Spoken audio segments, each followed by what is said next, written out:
우리 예레미야 말씀이 이제 오늘로 저희가 마무리를 하게 됩니다. 제가 2주 전인가요? 이 예레미야 말씀을 한 석 달 하게 되면은 교인이 준다라고 얘기를 드렸는데, 저희가 예레미야의 여파인지는 모르겠지만 가을을 타시나요, 여러분? 뭔가 이렇게 이루 말할 수 없는 일이 차분함들이 가득해서 제가 어찌할 바를 모르겠으니 뭐라도 제가 노래라도 한 곡을 해야지 이 분위기가 올라가려나 싶은데요. 드디어 예레미야 말씀을 저희가 이제 마무리하게 되는, 예레미야 전체를 다 보지는 못하고 우리 이번 주로 예레미야 말씀은 중반 정도 마지막 마무리하게 됩니다. 어쨌든 예레미야 말씀을 당분간 볼 일은 없습니다. 그래서 오늘 예레미야를 2달간의 말씀을 좀 마무리하면서 우리 17장 말씀을 중심으로 같이 보았으면 좋겠습니다. 네, 전 이번 주에 오랜만에 소설을 한 권 읽었습니다. 네, 어디서 추천도서라고 보게 돼서 줄리언 반스라고 하는 영국 작가가 쓴 시대의 소음이라고 하는 소설책을 한 권 읽게 되었습니다. 이 소설은 러시아의 작곡가이자 음악가였던 그 쇼스타코비치의 그 실제 이야기들을 소설로 만든 작품이었습니다. 그래서 이 내용은 뭐냐면, 이 쇼스타코비치는 소비에트 연방 시절, 그러니까 스탈린 정권 하에서 음악을 하던 사람이었습니다. 그러다 보니까 그의 음악이 그런 어떤 음악 자체의 창작성, 음악 자체의 고유함들이 표방하지 못하고 체제에 함께하는, 체제에 뭐라고 할까요? 이 반항하지 않는 그런 음악을 해야만 되는 시대에 살고 있었던 사람이었습니다. 근데 그는 굉장히 천재 소리를 듣고 한참 잘 나가던 때였는데, 그 당시 소비에트 연방이 스탈린의 눈밖에 나는 일이 생기게 되었어요. 그래서 그의 곡이 금지를 당하게 되고, 그 즈음에 주변에서 어떤 일이 일어났냐면, 이와 같이 반체제 인사인 문화예술가들의 한 600명 이상이 어느 날 밤에 경찰들에 의해서 붙잡혀가고, 그리고는 다시는 돌아오지 않는 그런 일들이 있었던 시대였습니다. 그래서 이 쇼스타코비치는 자기도 곧 끌려갈 거라고 생각을 했지만, 너무나 희한하게 그의 주변에 있는 사람들은 그렇게 끌려가서 다시는 돌아오지 않는데 그만은 숙청되지 않고 살아남았습니다. 그래서 그는 스스로, 이 소설에 나오는 것이, 고백이 뭐였냐면, 나는 공포의 노예가 되었다. 그래서 주변의 권력이 그를 죽이고 또 그의 목을 조르면서, 그러나 절대로 죽이지는 않으면서 압박을 하는 이 시대를 살아가면서 서서히 그에게는 이 체제 가운데서 어찌할 수 없이 체제 비판적인 음악이 아니라 체제에 찬동하는 그런 음악을 할 수밖에 없었고, 사실 그러한 어떤 외부의 소음이죠. 이 소설의 제목처럼 그런 소음 가운데서, 그런 고통 가운데서, 그런 공포 가운데서 자신의 양심 안에서는 또 그렇게 살면 안 된다라고 하는 그런 수치감, 그런 부끄러움이 안에서 계속 소용돌이 치는 가운데, 사실은 거기에 온전히 저항하지도 못하고 그렇다고 완전히 타협하지도 못하는 그런 어떤 시기를 보냈던 한 음악가의 고뇌하는 삶을 이렇게 소설로 다뤘던 이야기입니다. 여러분이 한번 읽어보셨으면 좋겠는데요. 거기 나오는 대목 가운데 제가 2구절 정도를 실어드렸습니다. 공포와 수치가 내 안에 공존하며 있었다. 그러면서 그가 매일매일을 그렇게 살아내면서 뭐라고 이야기를 표현하냐면, 차라리 영웅이 되는 것은 어쩌면 이 시대에 쉬웠을 수도 있겠다. 근데 겁쟁이로 살아가는 것이 더 어려운, 그래서 이도저도 어떻게 하지 못하는 그런 어떤 고통을 잘 다룬 소설책이었습니다. 우리는 지금 소비에트 시대와 같은 그런 공포와 그 비슷한 시대가 저희 나라에도 있었었죠. 근데 이제는 그러한 시대는 아니지만, 그럼에도 불구하고 우리가 살아가는 이 시대에도 여전히 소음은 있죠. 그래서 정말 만몬이라고 하는 거대한 권력이라고 하는 것이 같이 힘을 결합하여서 이 시대에 살아가는 많은 힘없고 약한 사람들을 괴롭히고 힘들게 만드는 일들은 여전한 상황 가운데 있다는 것입니다. 근데 그 속에 대다수의 그러한 사람들, 우리와 같은 사람들은 사실 아닌 줄 알고 그것들을 비판하면서도 그럼에도 불구하고 힘없이 무너질 수밖에 없는 그런 삶. 그래서 우리 삶 가운데도 이 세상에 대해서 아닌 줄 알지만 그 공포와 그리고 거기에 대해서 어쩔 수 없이 따라가고 또 때로는 타협하고 하는 일들에 대한 그런 수치가 공존하는 그런 삶은 우리 가운데도 여전하지 않느냐라고 하는 것입니다. 과연 그 일이 이 땅에 살아가는 사람들만의 이야기일지 아니면 오늘날 많은 교회를 다니는 그리스도인들에게도 동일할지 저는 비슷한 것 같습니다. 그래서 교회를 다니는 많은 분들은 이중으로 이걸 더 느끼는 것 같습니다. 세상에 맞서서 믿음대로 살아가고자 할 때 사실 그것이 쉽지 않고 여러 번 좌절하는 그런 경험을 하게 되고 또 그 예절 속에서 하나님 앞에 서게 되면 부끄러운 것이죠. 그렇게 살지 못하는 것으로 인하여서 하나님 앞에 부끄럽고 하는 이러한 일들이 있다는 것입니다. 그래서 세상도 참 우리가 감당하기 만만치 않은 그러한 아주 강고한 것이고 또 우리가 믿고 따르는 하나님도 전혀 타협의 여지가 없는 그 속에 우리가 살아가고 있습니다. 그 시대를 살아갔던 성경의 대표적인 인물, 그 사람이 바로 우리가 보고 있었던 이 예레미야라고 할 수가 있습니다.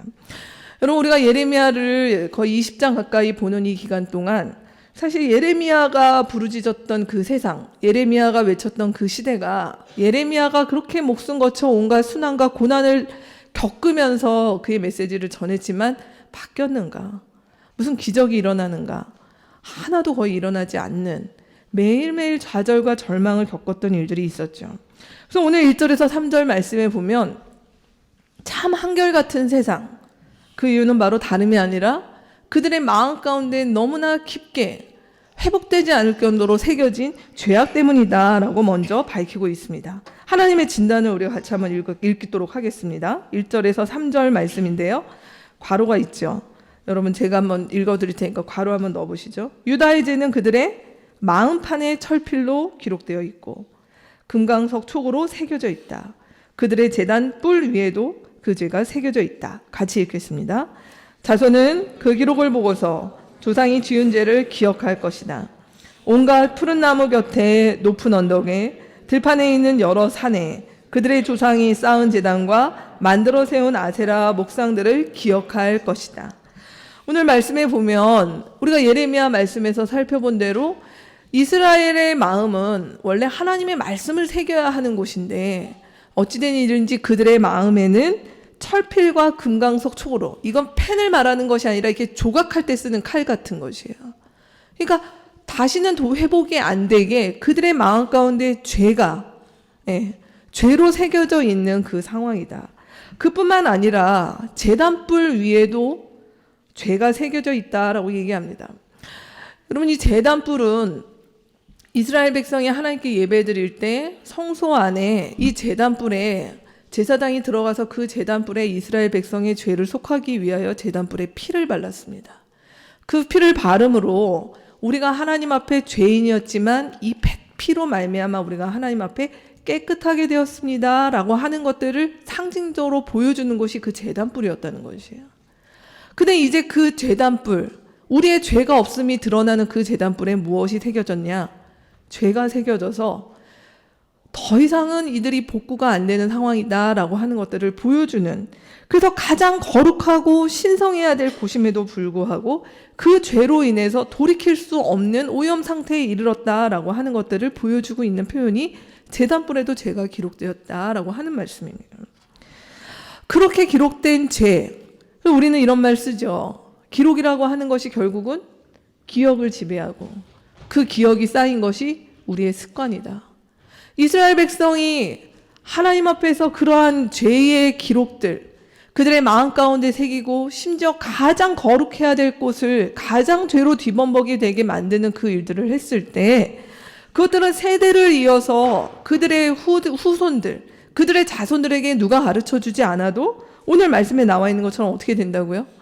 자연스럽게 그들의 선조들이 했던 것처럼 산에 가서 각종 우상에게 제사를 드리고 예배를 드리고 하는 일들이 누가 가르쳐주지 않아도 그것이 습관화되어서 그렇게 남아있구나라고 하는 하나님의 고발이신 것입니다. 왜 이럴까요?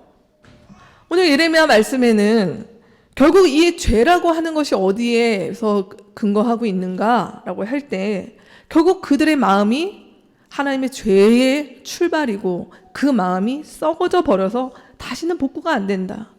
이것은 제거하거나 갖다 버려야 될 그런 상태이구나 라고 하는 얘기를 하고 있는 것입니다. 우리 9절 말씀 보면 뭐라고 얘기합니까? 만물보다 더 거짓되고 아주 썩은 것이 사람의 마음이니 누가 그 속을 알 수 있겠습니까?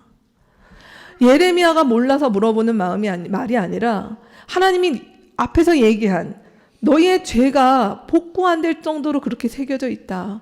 그러할 때 바로 이것은 다른 무엇이 아니라 이런 어떤 나쁜 일들을 하는 항목의 문제가 아니라 그들의 마음이 하나님 앞에서 썩어져서 복구 불가능이다라고 하는 진단을 받았다는 것입니다.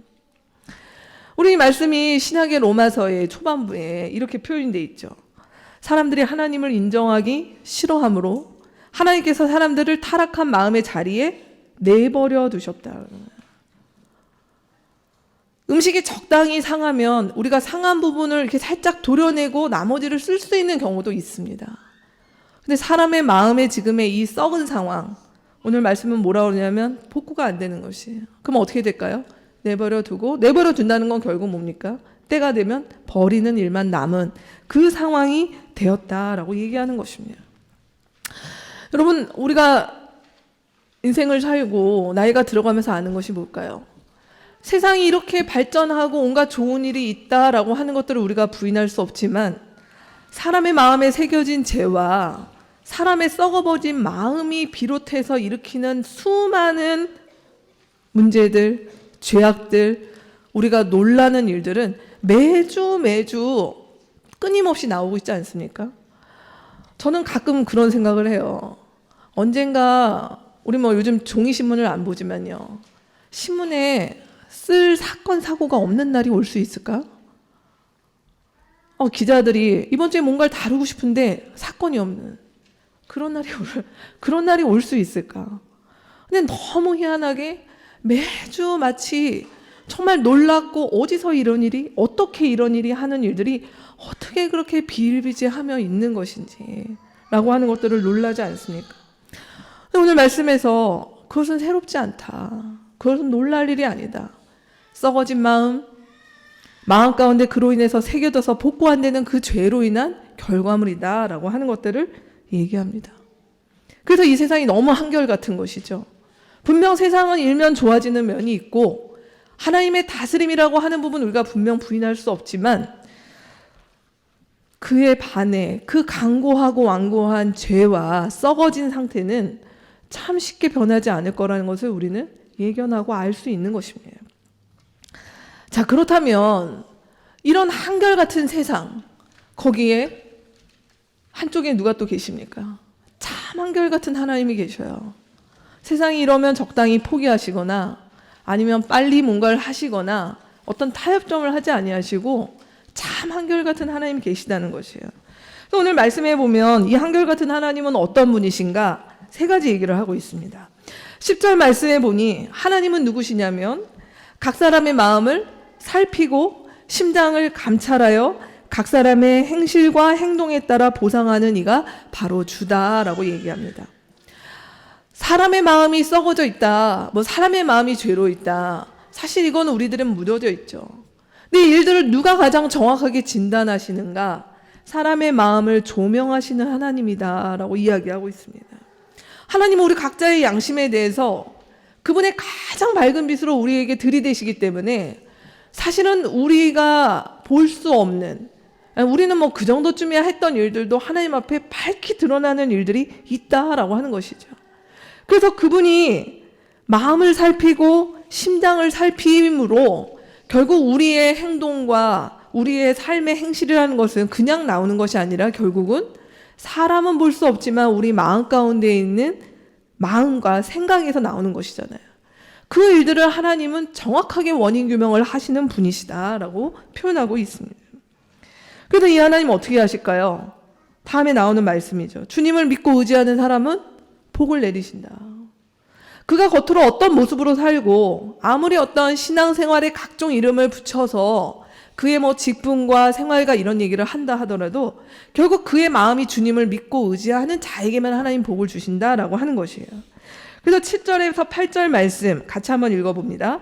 그러나 주님을 믿고 의지하는 사람은 복을 받을 것이다.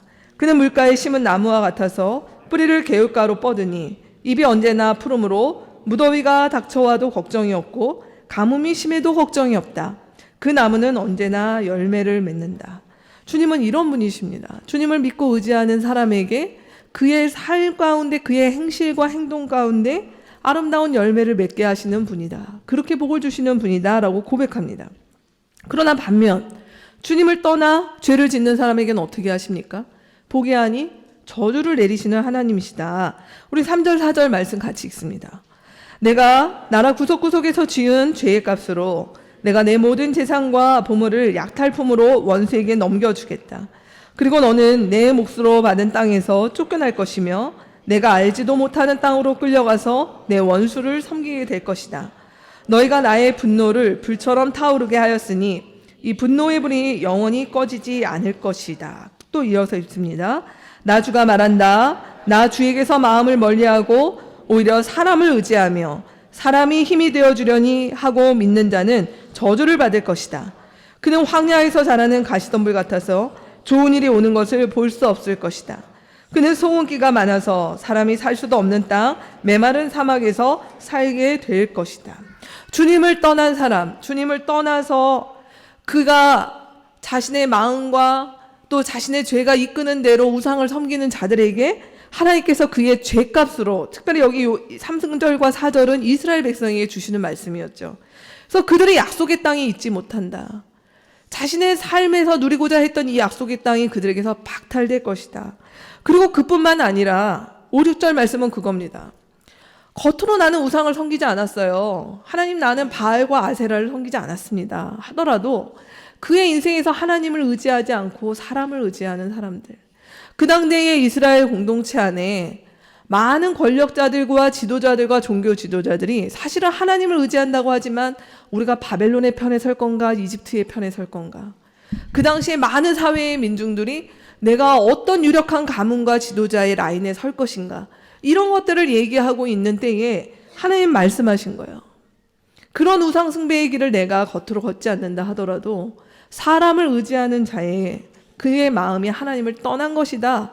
그리고 그는 결국 하나님의 저주인데 뭐라고 얘기합니까? 그의 삶은 결국 메마른 삶밖에 안 된다라는 진단을 내리셨다는 것이에요. 자, 오늘 말씀에 참 세상도 한결같습니다.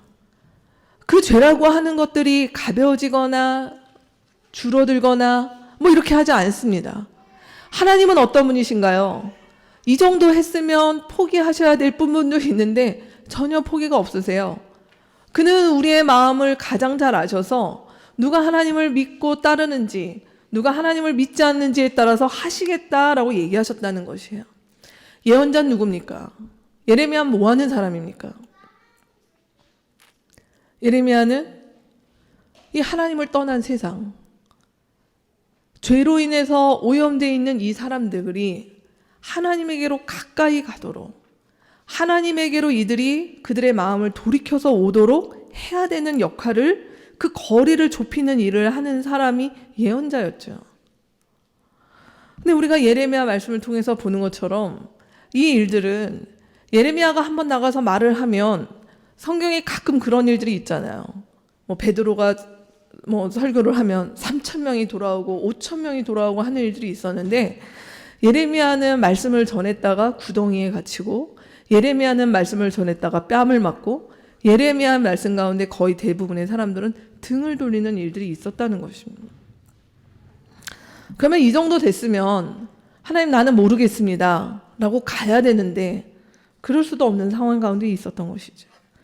그래서 이 예레미야의 고민은 굉장히 우리 가운데 주는 어떤, 뭐라고 할까요? 영감? 우리 가운데 주는 어떤 도전이 큰 것 같습니다. 왜냐하면 한결같은 세상, 결코 이렇게 전해도 안 변할 것 같은 그 죄라고 하는 것들 가운데 너무나 연고해서 비집고 들어갈 틈이 없는 이 세상과, 그리고 그 하나님, 그 어떻게 보면 그 사이에서 이 일들을 좁히는 일, 과연 이것은 성과가 있는 것인가?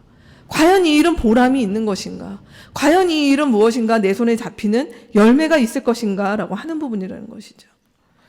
근데 안타깝게도 예레미야에겐 거의 그게 없었다는 것입니다.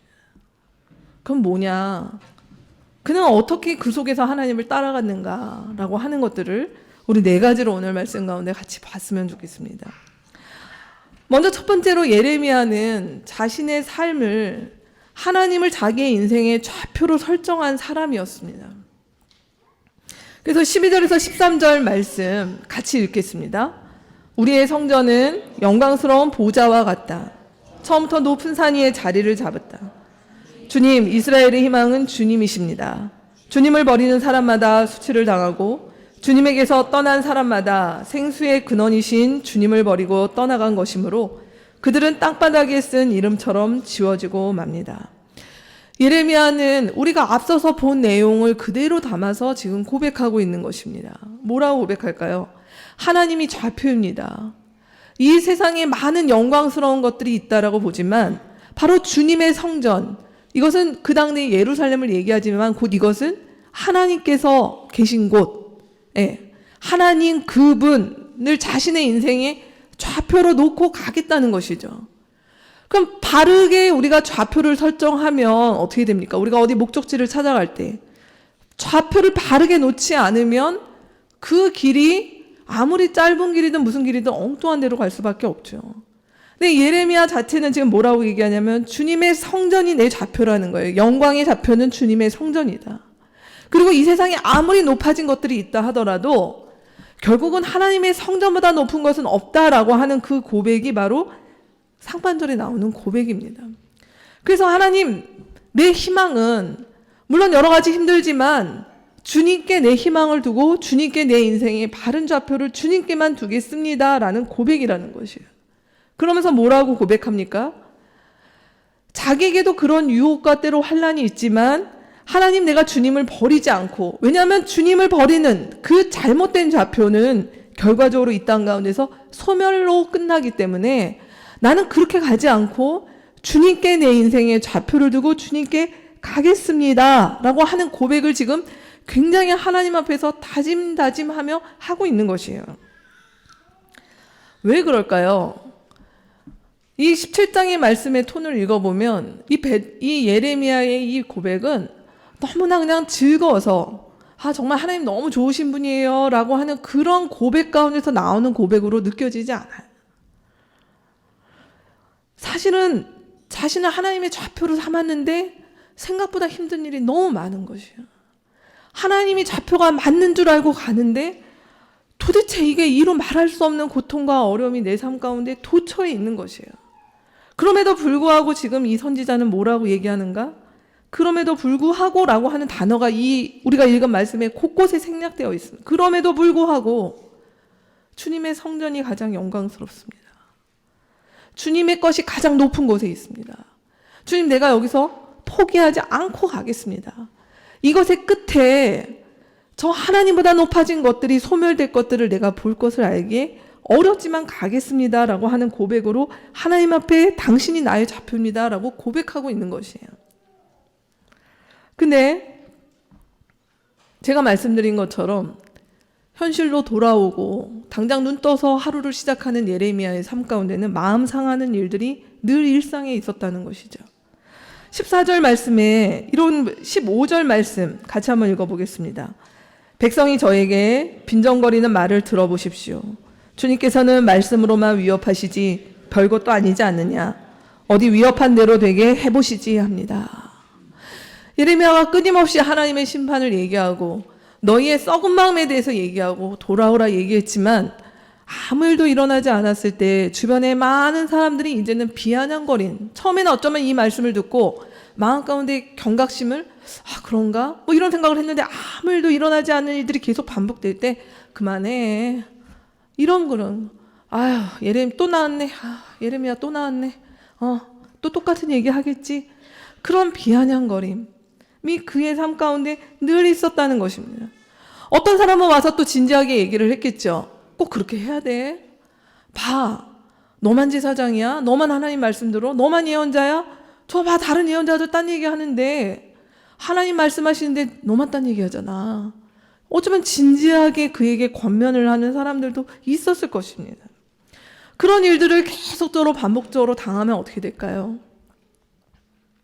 마음이 상하죠. 힘들죠. 그래서 14절에 예레미야의 고백은 이렇습니다. 주님, 저를 고쳐주십시오. 제가 낫고 싶습니다. 주님, 저를 살려주십시오. 제가 살아날 것입니다. 늘 그리라고 하는 것은 사실 그 사람의 많은 삶의 정황을 다 드러낼 수는 없지만, 예레미야의 말씀을 우리 통독하신 분들도 많으시니까요. 이렇게 보시면 그가 지금 하나님 앞에 살려주세요, 하나님 고쳐주세요 라고 하는 것은 이렇게 애들이 엄살 부려서 조금 다쳤는데 그냥 막 안 나오는 울음 울고 하는 그런 것이 아니라, 정말 이루 말할 수 없게 몸이 상하고 마음이 상하고 그 상처가 깊어졌는데 그 깊어진 상처가 회복될 겨를이 없이 끊임없이 이런 일들이 반복적으로 노출되는 상황 가운데 그가 있었다라고 하는 것입니다. 오늘 저는 시편의 말씀을 한 구절 가져왔습니다. 이 예레미야서의 말씀을 더 노골적으로 하고 있는 이 말씀이 시편의 말씀 가운데 있는데, 제가 다 실치를 못해서 일부만 가져왔는데요. 우리 시편의 말씀 같이 한번 읽어볼까요? 주님, 어찌하여 주님께서는 그리도 멀리 계십니까? 어찌하여 우리가 고난을 받을 때에 숨어 계십니까? 악인이 으스대며 약한 자를 괴롭힙니다. 악인은 스스로 쳐넣은 올가미에 스스로 걸려들게 해주십시오. 악한 자는 자기 아심을 자랑하고 탐욕을 부리는 자는 주님을 모독하고 멸시합니다. 악인은 그 얼굴도 뻔뻔스럽게 벌주는 이가 어디에 있느냐, 하나님이 어디에 있느냐고 말합니다.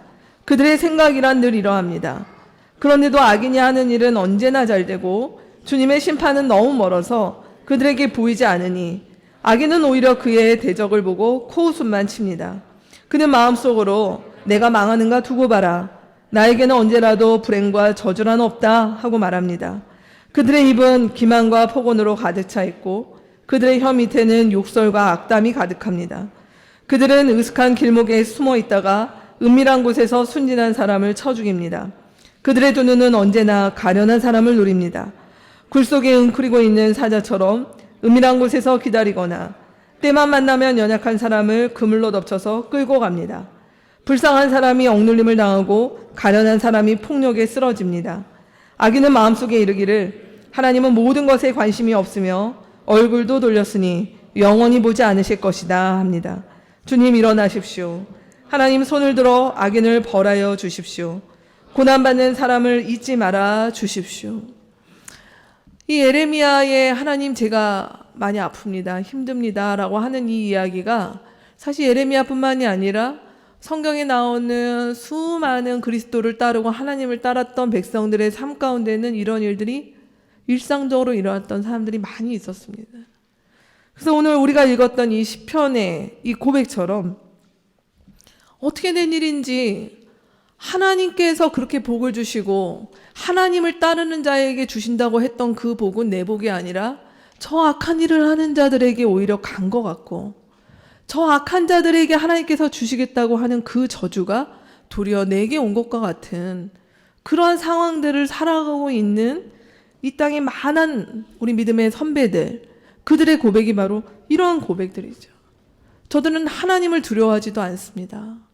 정작 하나님을 두려워하는 나에게는 이런 일이 있고, 정작 하나님을 두려워하지 않는 저들의 인생에는 하나님 대로가 펼쳐진 것 같은 이 일은 어떻게 봐야겠습니까? 하는 그러한 상황들이 일상이었다라고 하는 것입니다. 인생 가운데.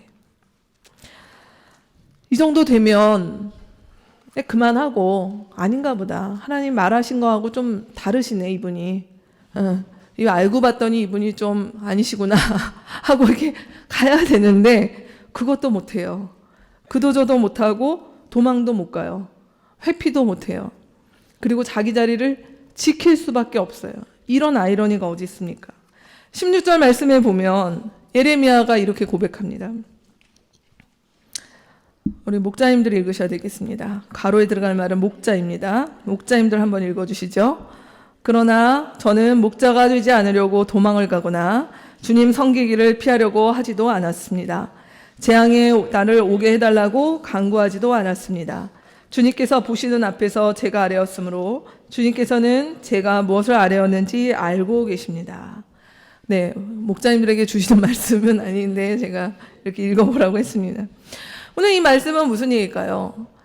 그 당시 이스라엘의 수많은 목자라고 했던 사람들, 수많은 이스라엘의 정치 지도자들, 제사장들, 말씀을 가르쳤던 율법사와 예언자와 이 수많은 사람들이 세상이 이렇게 되니까 악한 자들이 번성하고 저들이 우상 숭배를 하는데 도리어 잘 되고 하는 일들이 있기 시작을 하니 어떻게 됐는가? 23장 2절과 4절에 보면 이런 상황이 벌어졌습니다. 같이 한번 읽어보겠습니다.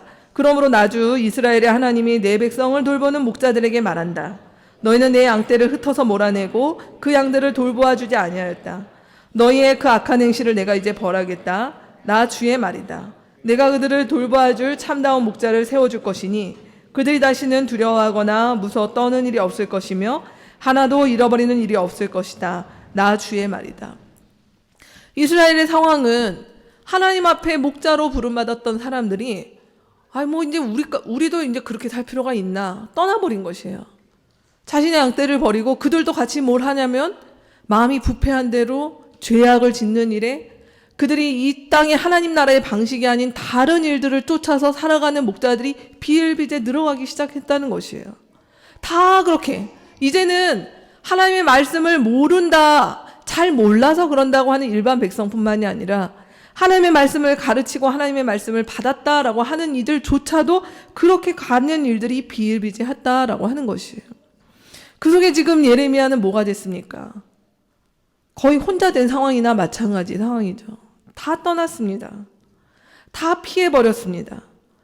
주님 섬기는 일들이 주님을 섬겨봤자 저 바알과 아세라를 섬기는 것만치도 못한 것들을 보는 많은 사람들이 주님께 등을 돌리고 가버렸습니다. 그는 이제 홀로 남아서 어쩌면 사람들이 그랬겠죠. 그만해 이제. 아무래도 바알과 아세라가 하나님보다 여호와 하나님보다 더 힘이 센 것 같아. 저 강대국들이 따라가는 이런 얘기를 하면서 예레미야에게 오히려 설득을 하고 회유를 했을지도 모르겠습니다. 근데 예레미야는 그럴 수도 없어서 분명 자기의 삶 가운데 자기도 해석 안 되는 부분이 있을 텐데 도망도 못 가고 회피도 못 하고 나는 그 자리를 지킬 수밖에 없습니다. 나는 목자로서 내 자리를 지키고 있습니다. 하나님 도와주십시오 라고 하는 이 기도를 했다는 것입니다. 그리고 이 기도의 절정에 뭐가 나오냐면 17절에서 18절의 기도입니다. 같이 읽겠습니다. 저를 무섭게 하지 마십시오. 주님은 재앙의 날에 저의 피난처이십니다. 저를 박해하는 사람들이 수치를 당하게 하시고 제가 수치를 당하지는 않게 하여 주십시오. 그들이 무서워 당황하게 하시고 제가 무서워 당황하지는 않게 하여 주십시오. 이제는 그들에게 재앙의 날이 오게 하시며 갑절의 형벌로 그들을 멸망시켜 주십시오. 네. 이 말씀은 무엇이냐면 지금 홀로 남은 거 하나님 저는 여기까지도 지금 굉장히 쉽지 않습니다. 버겁습니다. 근데 여기서 더 넘어가 하나님 제가 두려워하는 것은 뭐냐면 하나님 때문에 저 수치를 받아야 될 사람 저들이 아니라 제가 수치를 당하는 일이 없었으면 좋겠다라고 하는 이야기를 하고 있는 것입니다. 여러분 이게 무슨 표현인지 아십니까? 제가 얘기를 예화 일종의 예화를 하나 드릴까요? 제가 저희 친정아버지랑 굉장히 이렇게 친하게 잘 어려서부터 지냈는데 저희 아버지가 평생에 저에게 딱 3번을 아주 크게 실망시키는 일을 해주셨어요. 그 일이 뭐였냐면 3번 다 사기를 당하셨습니다. 한 번은 제가 중학교 때, 그리고서는 20대 이러고서 있었는데 3번 다 교회 다니시는 분들이었어요. 3번 다 교회 다니시는. 근데 저희는 그렇게 부자도 아니었고, 아이 넷을 부모님이 키우시느라 교육자금 이런 것들을 했는데 이제 그게 다 사기를 했던 일이었습니다. 그럴 수 있다고 지금 와서 이제 좀 담담하게 얘기할 수 있지만 제가 굉장히 화가 났던 일은 뭐냐면 첫 번째 사기를 당하고 그때 옛날 이제 보험이었죠. 보험 사기를 당하셨는데 왜냐면 저희가 보험을 다 이렇게 납입을 했는데 그 이제 보험금을 하시는 사기였어요. 근데 그 분이 어떤 교회의 권사님이셨나 그러셨는데 10년 뒤에 저희 집으로 오셨어요. 10년 뒤에. 10년, 근데 이제 저는 그 자리에 없었고, 하필 제가 없는 날이었는데, 오셔서, 근데 저희 부모님한테 무릎을 꿇고, 정말 죄송하다고 이제 울면서, 제가 그때 저희 남편이 뭐 이렇게 돼가지고 어쩔 수 없었다, 용서해달라, 죄송하다, 이제 이렇게 하신 거예요. 근데 저희 아버지가 어떻게 했냐면, 괜찮다고 하셨어요. 괜찮다, 지난 일이다. 관대하셨죠. 네. 아버지의 관대함으로, 네, 저는 원하는 학교를 못 갔습니다. 고등학교 진학이 달라졌어요. 그랬는데 그 얘기를 어떻게 아버지 그러실 수 있느냐. 왜 그 사람한테 조금이라도, 지금 그 사람은 그것들이 회복돼서 하는데 받아야 되는 거 아니냐. 끝난 일이다. 근데 그 일을 비슷한 케이스로 그 이후에 2번 정도를 더 하신 거예요. 근데 그때마다 이제 아버님은 다 그럴만 했다. 저는 뭐 우리 집이 재벌인 줄 알았어요. 근데 전혀 아닌데 정작 우리는 그것 때문에 어려움이 있는데 그 관대함이 있으신 거예요. 저는 지금 오늘 예레미야의 이 얘기가 무슨 얘기냐면 사실 우리 하나님이 그러신 분이라는 걸 사실 예레미야는 직감하고 있는 것이에요. 성경에 보면 하나님께서 이 땅 가운데 오히려 하나님의 심판을 받고 징계를 받고 하나님 앞에 야단을 맞아도 써야 되는 사람들을 하나님께서 기다리시느라 정작 하나님을 따르는 사람들을 고통스럽게 하시고 아프게 하셨던 일들이 있었다는 것이에요. 그 얘기가 누굽니까? 노아 시대에, 구약의 노아 시대에 하나님의 심판에 대한 얘기가 있었고 사람들이 비웃었죠. 노아만 그 말을 했지만 노아는 그 당시에 비웃음을 받았습니다. 하나님이 그들을 오히려 당장 하셨으면 끝날 것을 노아는 그런 사람이었습니다. 모세는 어땠나요? 그렇게 안 해도 되는데 그 말썽 부리는 사람들을 하나님께서 기다리시느라 정작 모세는 가나안 땅에도 못 들어가는 일이 생기는 일들이 있었죠. 구약의 많은 예언자들이 그런 삶을 살았습니다. 그 하나님이 죄인들을 기다리시고 오래 참으시느라 정작 코밑에서 하나님을 따라가고 있었던 사람들이 하나님의 자비에서 예외가 되어지는 것 같아 보이는 일들을 겪었다는 것이에요. 그리고 그 일을 누가 겪으셨습니까? 예수께서 겪으셨죠. 하나님이 예수를 미워하셔서 예수가 그 벌을 받기에 마땅하셔서 그러셨습니까? 예수 그리스도는 하나님의 가장 사랑하는 독생자 외아들이었습니다. 근데 우리 같은 바로 우리를 위하여 예수께서 하나님께서 우리를 향하여 오래 참으시기 위하여 자신의 아들에게 그의 자비를 거두시는 일이 있었다는 것이죠. 그게 마태복음 27장 46절. 예수께서 돌아가실 때 뭐라고 부르짖으십니까? 엘리 엘리 라마 사박다니. 하나님, 하나님, 왜 나를 버리십니까? 정말 하나님이시라면, 하나님이 이 세상에 있는 이 많은 죄인들을 사랑하신다면 하나님의 독생자를 사랑하지 않으셔도 하실 수 있는 방법을 왜 안 하시고 이 수많은 죄인들을 위하여 당신의 가장 사랑하는 하나밖에 없는 아들에게는 그렇게 무자비하셨습니까? 그는 왜 희생시키셨습니까? 이게 하나님의 아이러니죠. 유명한 책 가운데 잔인한 자비라고 하는 책이 한 권 있습니다. 기회 되시면 읽어보셔도 좋겠습니다. 이 말 그대로입니다. 하나님의 자비가 이 땅 가운데 하나님께서 수많은 사람들이 돌아오도록 하시기 위하여 사실 우리는 알 수 없지만 그 가운데 어떤 사람들은 그 하나님의 자비하심 때문에 정작 그에게는 그분의 자비보다는 아픔과 상함과 예수의 길을 가야 되는 일들을 겪는 일들, 그런 일들이 있었다는 것이죠. 그래서 오히려 이들은 차라리 죽는 게 난데 사는 것이 더 어렵고 두렵다라고 하는 것들을 고백하고 경험하는 그런 예레미야와 같은 삶을 살아가는 일들이 많았을 것입니다. 오늘 예레미야 17장 말씀은 오늘 우리 가운데 참 이 세상 가운데 한결같은 세상, 한결같은 하나님. 근데 그 가운데서 우리가 하나님을 따라가는 예언자로 살아간다는 것, 예언자 공동체로 우리 예레미야를 말씀을 볼 때 처음에 그 말씀을 같이 다뤘는데요.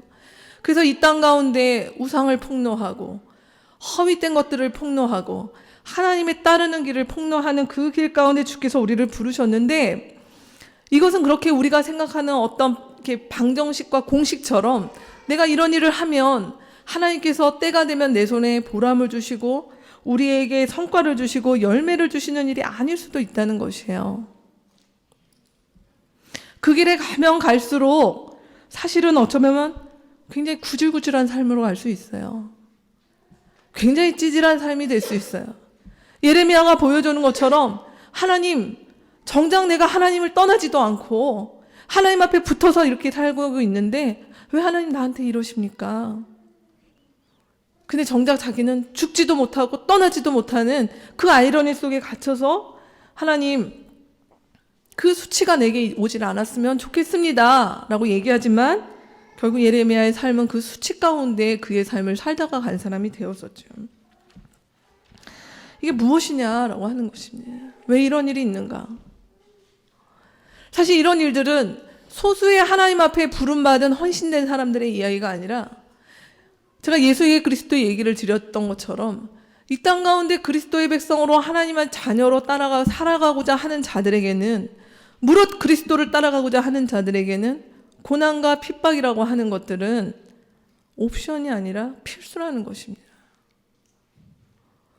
근데 어찌된 일인지 오늘날 우리 가운데 예수를 믿으면, 예수 그리스도를 믿으면, 하나님을 믿으면 여러 어려움이 있지만, 우리 그걸 부인하지 않지만 승리를 주시고 내 삶을 의미 있게 하시고 열매를 주시고 하는 일들이 혹시 우리의 가벼운 착각은 아니냐라고 하는 부분인 거예요.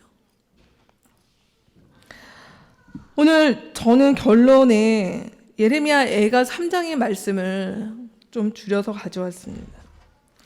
예레미야 3장의 말씀은 결국 이런 고민 끝에 예레미야의 고백이자 기도인 것입니다. 여기 그리고 우리가 많이 즐겨 부르는 찬양도 있는데, 같이 예레미야 3장의 말씀을 같이 한 목소리 읽도록 하겠습니다. 나는 하나님의 진노의 몽둥이에 얻어맞고 고난당하는 자다. 주님께서 나를 이끄시어 빛도 없는 캄캄한 곳에서 헤매게 하시고 온종일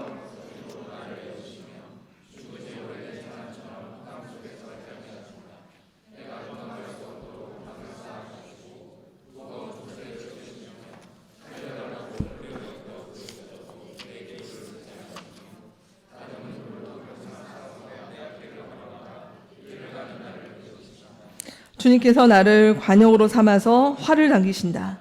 주님께서 화살통에서 뽑은 화살로 내 심장을 뚫으시니 내 백성이 모두 나를 조롱하고 온종일 놀려댄다. 내게서 평안을 빼앗으시니 나는 행복을 잊고 말았다. 나오는 이 탄식뿐이다. 이제 내게서는 찬란함도 사라지고 주님께 두었던 마지막 희망마저 사라졌다. 내가 겪은 그 고통, 순쑥과 쓸개즙 같은 그 고난을 잊지 못한다. 잠시도 잊을 수 없으므로 울적한 마음을 가눌 길이 없다. 그러나 마음속으로는 곰곰이 생각하며 오히려 희망을 가지는 것은 주님의 한결같은 사랑이 다함이 없고 그 국률이 끝이 없기 때문이다. 주님의 사랑과 국률이 아침마다 새롭고 주님의 신실이 큽니다. 나는 늘 말하였다. 주님은 내가 가진 모든 것, 주님은 나의 희망. 주님께서는 주님을 기다리는 사람이나 주님을 찾는 사람에게 복을 주신다. 주님께서 구원하여 주시기를 참고 기다리는 것이 좋다. 젊은 시절에 이런 멍에를 짊어지는 것이 좋고, 젊어진 무게가 무거울 때에는 잠자코 있는 것이 좋고, 어쩌면 희망이 있을지도 모르니 겸손하게 사는 것이 좋다. 아멘. 오늘 예레미야는 예레미야 3장, 애가의 3장의 이 기록, 우리 예레미야의 이 내용의 많은 부분이 사실 예레미야 애가에 이렇게 압축적으로 들어가 있는데요. 예레미야 애가의 내용이 무엇입니까? 우리가 지금까지 봤던 그 내용입니다. 내 삶이 하나님 앞에 하나님을 따르고자 하는데 오히려 이로 말할 수 없는 어려움이 있다. 그럼에도 불구하고 예레미야의 고백이 21절부터 나오는 반전이죠. 그 내가 하나님을 떠나지 못하고, 내가 하나님을 등지지 못하고, 내가 하나님 앞에 끝까지 붙어 있는 것은, 내가 하나님 앞에 끝까지 남아서 그분이 설사 나에게 잔인한 자비로 대하신다 하더라도 내가 그분께 희망을 두는 것은 이것을 넘어서 그럼에도 불구하고 주님의 사랑과 긍휼이 무궁하시고 주님의 신실하심이 있다라고 하는 것에 대해서 내가 믿고 고백하기에 그걸 넘어서 나아간다라고 하는 고백이라는 것입니다. 그래서 뭘 할 수 있는가? 그런 시기를 지나는 인생들은 25절 말씀이 나옵니다. 참고 기다려야 되는 것이다. 27절 말씀에 잠자코 있으라고 얘기합니다. 29절 말씀에 그게 겸손하게 사는 것이다 라고 얘기합니다.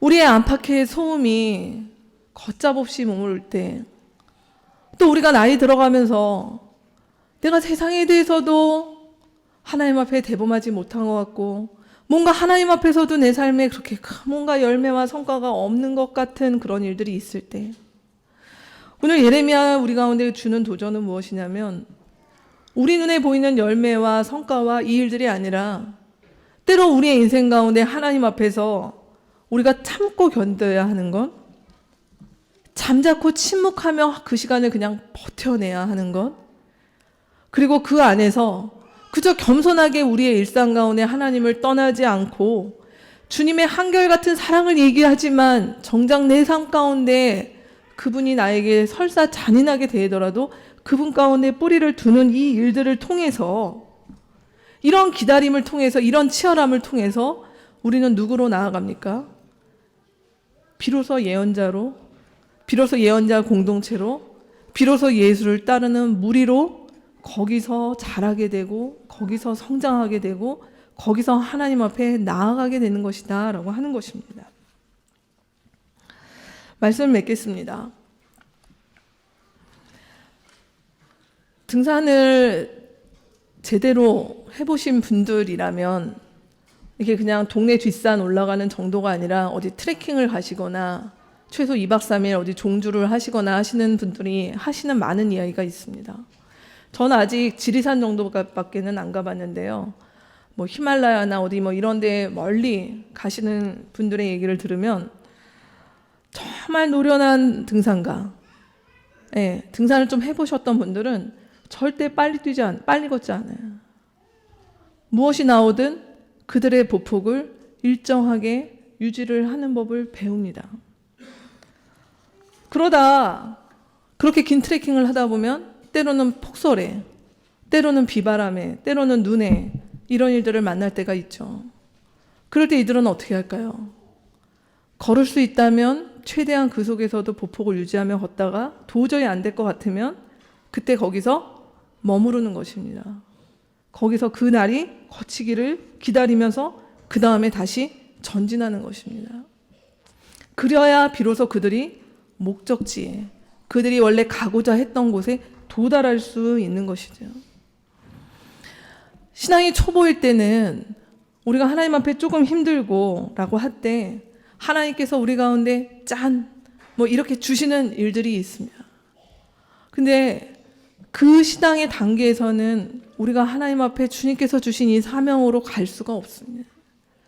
주님 우리를 어디로 부르시냐면 그 노련한 등산가들처럼 일정한 보폭으로 우리 주님이 우리의 인생의 좌표라는 것들을 알고 멈추지 않고 가는 사람들, 그리고 자기가 이 걸음을 견디지 힘들 정도로 어려움이 있을 때에 주저앉아 내려오고 실패하는 것이 아니라 거기 가운데 머물러 있고 잠시 버티더라도 다시 그 걸음 뒤에 또 전진하는 사람들, 그 일들을 통하여서 주님의 예언자 공동체, 주님의 예언자로 살아가는 사람들, 이 땅의 하나님 나라 백성으로 살아가는 사람들은 그렇게 걸어가는 것입니다.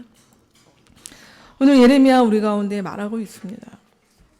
보람, 성과, 열매, 기쁨, 밝음 이런 일들이 아니라 우리가 예레미야의 말씀에서 계속 봤던 것처럼 그와 반대되는 일들, 보람이 없고 찌질하며 구질하며 구질구질한 일들 가운데 있고 성과 없어 보이는 일들이 있고 한다 하더라도 우리 하나님이 우리의 희망인 것들을 놓지 않고 하나님 앞에 때로는 그 속에서 치열하게 기다리더라도 하나님 앞에 그 일들을 견뎌내며 살아갈 때 비로소 오늘 이 시대의 예언자로, 이 시대 예레미야로 주님께서 부르신 일들을 우리가 감당할 수 있다. 주님이 도전하십니다. 오늘 이 말씀을 우리 마음 가운데 좀 잘 받아들이는 우리 각자 되었으면 좋겠습니다. 다음 주 창립 저희가 2주년 같이 기뻐하는 날인데요. 그냥 이 교회가 2주년을 살아남았고 이렇게 새로운 사람들이 좀 늘어서 좋고 라고 하는 부분이 아니라 오늘 우리는 거기로 가고 있는가? 안전지대에 머물러 있지 않고 혼란스럽고 잘 이해 안 되는 상황이 있다 하더라도 하나님이 좌표이신 그곳을 향해서 우리의 인생을 걸어가고 있는가?